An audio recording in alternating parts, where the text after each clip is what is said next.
Welcome to part 2 of our 3 podcast.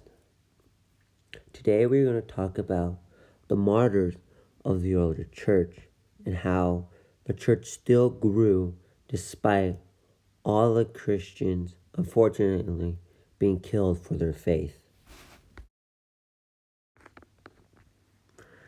So throughout the early Christians' life, many Christians had to pay the ultimate price for their faith.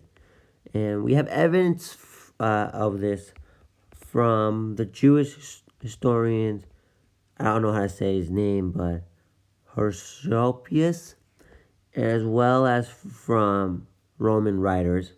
And they unfortunately documented the lives of many who suffered and were willing to take their lives for the church.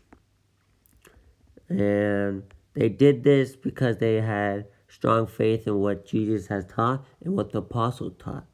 So they believed that what they were taught was true and would ultimately bring them to salvation.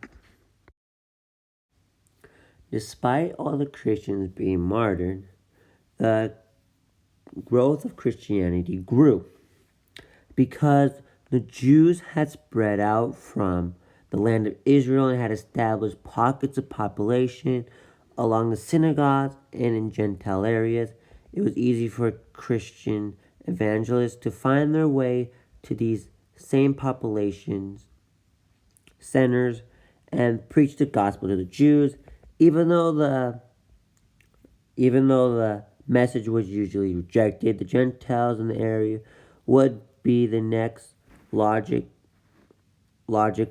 audience, and the Gentiles were open to the message of Jesus and this new way of life. And this is how the spread of Christianity grew.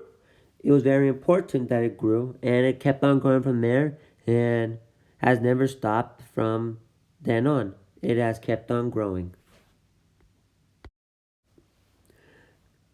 Thank you for watching the part 2 of our 3 podcast of the early Christians.